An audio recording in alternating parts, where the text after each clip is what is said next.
Good morning, welcome back to my channel Manju's vlog. সবাই কেমন আছো? আশা করি সবাই খুব ভালো আছো, আর তোমাদের ভালোবাসাতে আমিও অনেক ভালো আছি। তো দেখো, আজকে দাদা ভাইয়ের রান্না আর আমার রান্না আলাদা আলাদাভাবেই করব, কিন্তু সেটা একসাথে কিভাবে করব দেখতে থাকো। এখানে দেখো, কিছুটা বড়ি নিয়ে নিয়েছি। যেহেতু তোমাদের দাদাভাই মাছ খায় না, সেহেতু আমি কিভাবে রান্নাটা করব দেখো। আর এখানে নিয়ে নিয়েছি কিছুটা কাঁচা লঙ্কা। কাঁচা লঙ্কাগুলো লম্বা করে চিড়ে রেখেছি যাতে ঝালটা বেরোয়। আর এখানে দেখো, পেঁয়াজ কুচিয়ে নিয়েছি।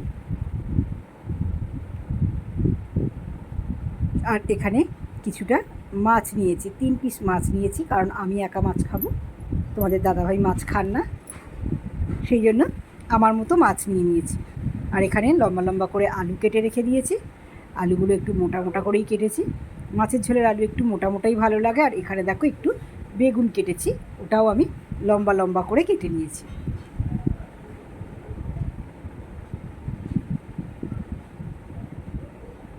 তো চলো, এখানে দেখো একটু রসুন বাটা, এগুলো আমি আগে থেকেই বেটে ফ্রিজে রেখে দিই। আর একটু আদা বাটা।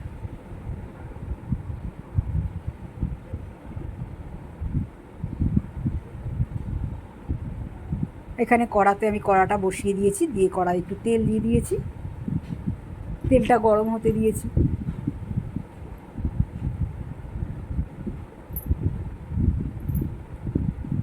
কড়ার তেল ভালো করে গরম না হলে কোনো কিছু দিলে সেটা কিন্তু কড়ার মধ্যে লেগে যায়, সেই জন্য আমি কড়ায় তেল দিয়ে ওর মধ্যে দিয়ে দিলাম বড়িগুলো।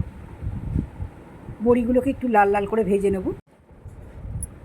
তো দেখো, বড়িটা আমি একটু লাল লাল করে ভেজে তুলে রাখবো।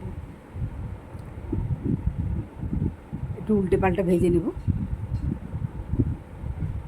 আর বড়িগুলো ভেজে তুলে রাখলে কি হবে, পরে যখন ঝোলটা ফুটবে তখন দিলেই বড়িগুলো ভালো থাকবে।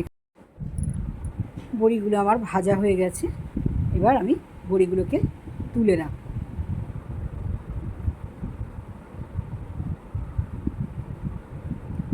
আর ওই তেলের মধ্যেই আমি দিয়ে দিলাম বেগুনগুলো, কেটে রাখা বেগুনগুলো। বেগুনগুলোকেও আমি লাল লাল করে ভেজে নিই। একটু দিয়ে দিলাম নুন।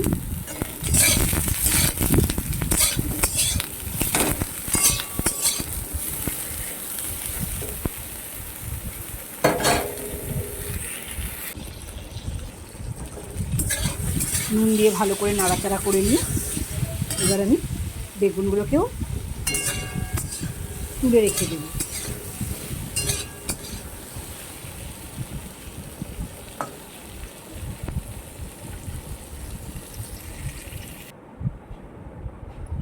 দেখো, বেগুনগুলো আমার ভাজা হয়ে গেছে। এবার আমি ওর মধ্যেই দিয়ে দেবো কেটে রাখা আলুগুলো। ওই তেলের মধ্যেই দেবো, কারণ তেলটা যখন রয়ে গেছে তখন ওর মধ্যে আমি আলুগুলো দিয়ে দেবো।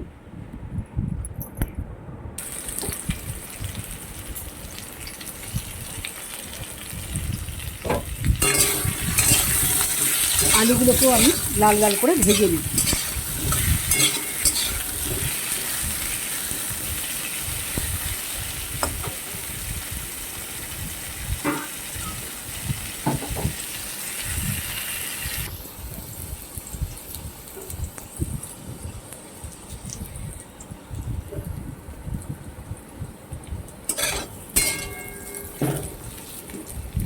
দেখো, লাল লাল মতো হয়ে গেছে আলুগুলো।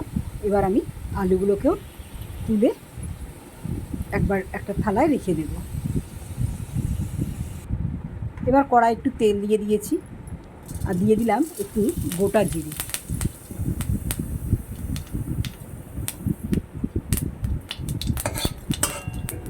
জিরেগুলো একটু ভাজা মতো হয়ে গেলে ওর মধ্যে দিয়ে দেব কেটে রাখা পেঁয়াজ।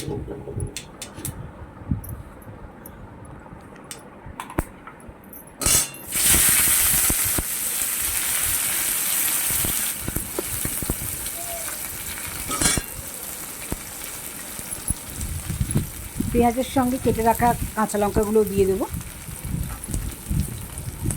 দিয়ে ওগুলোকে আমি লাল লাল করে ভেজে নেব, ভালো করে আর কি কষিয়ে নেব।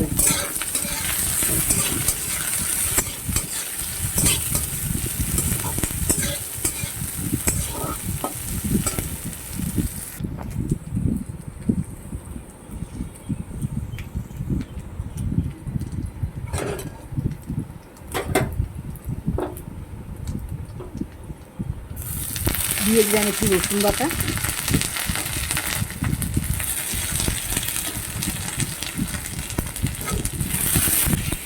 এবার দিয়ে দেবো ওর মধ্যে একটু আদা বাটা।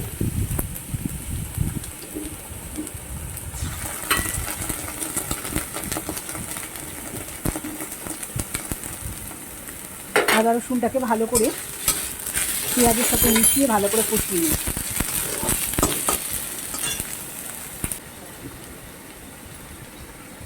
দিয়ে দিলাম নুন, যেহেতু আমি সবজিতে নুন দিয়ে ভেজেছিলাম সেহেতু আমি একটু বুঝে নুনটাই দেবো।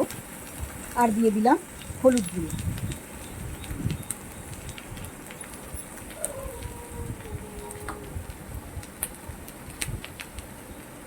এবার দিয়ে দিলাম ধনে গুঁড়ো, আর একটু দিয়ে দিলাম জিরে গুঁড়ো। সব কিছু দিয়ে ভালো করে মশলাটাকে আমি মিশিয়ে নেব। একটু সামান্য জল দিয়ে দিলাম যাতে গুঁড়ো মশলাগুলো পুড়ে না যায়। এবার দেখো আমি ভালো করে কষিয়ে নিচ্ছি।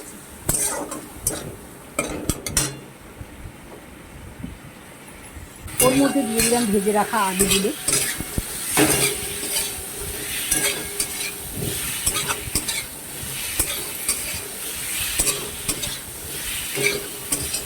আলুগুলো দিয়ে ভালো করে মশলাটা কষিয়ে নেব।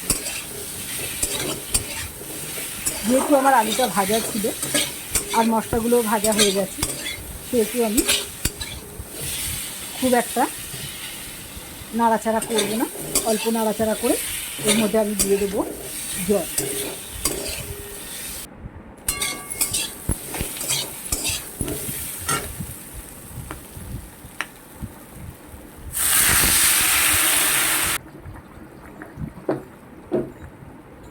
এবার একটু দিয়ে দিলাম শুকনো লঙ্কা, লাল লঙ্কার গুঁড়ো। যেহেতু কাঁচা লঙ্কা দেওয়া আছে সেই জন্য অল্প করেই দিলাম, দিয়ে আর একটু জল দিয়ে দিলাম। এবার ভালো করে মিশিয়ে নিয়ে আমি একটা ঢাকা দিয়ে দেব যাতে আলুগুলো খুব তাড়াতাড়ি নরম হয়ে যায়।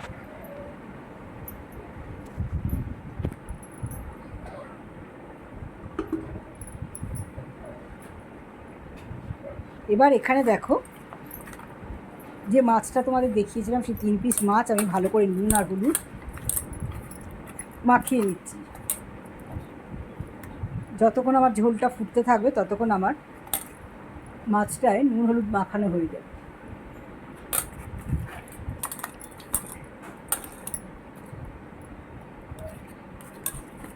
আমার এই একটা জ্বালাতন জানো তো, তোমাদের দাদাভাই মাছ খায় না, খুব ঝামেলা।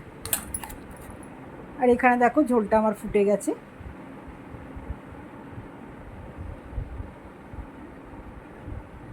আর আলুটাও গলে গেছে।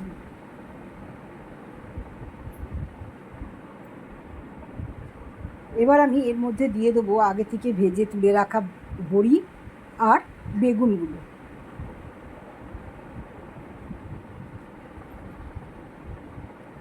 বেগুনগুলো আগে দিলে একদম কাদা হয়ে যেত, সেই জন্য আলুটা যখন গলে গেছে তখন আমি বেগুনটা দিলাম আর বড়িটা দিলাম।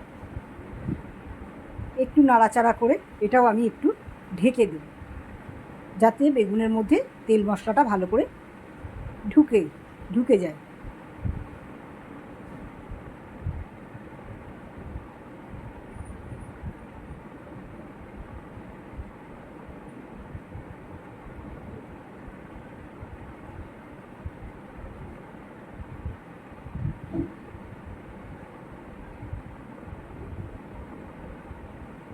দেখো আমার ঝোলটা হয়ে গেছে।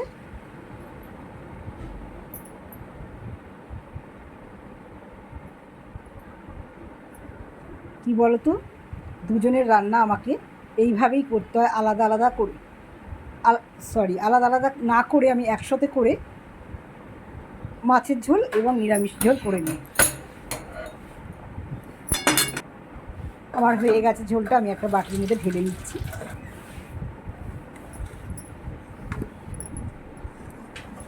এক হাতে ক্যামেরা ধরে আর এক হাতে ভিডিও করা কতটা যে চাপের অনেকেই তোমরা জানো বন্ধুরা, যারা আমার মতোই করো।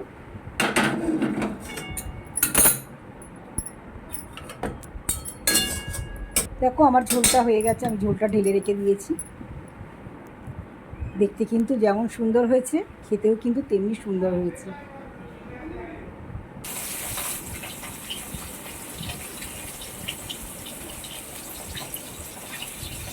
এবার এখানে আমি দেখো মাছগুলো ভেজে নিচ্ছি। 3 পিস মাছ আমি খুব ভালো করে একটু লাল লাল করে আর কি ভেজে নিই।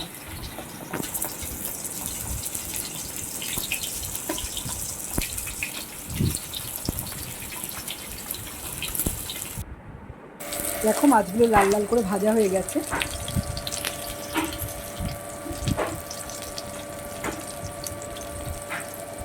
এবার আমি আমার আগে থেকে আলাদা করে রাখা কিছুটা ঝোল আমি ওই মাছের মধ্যে দিয়ে দিলাম।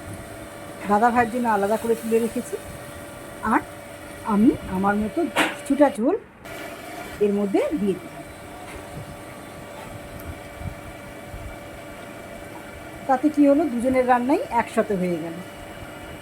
তো চলো আজকে এই পর্যন্ত, সবাই খুব ভালো থাকে।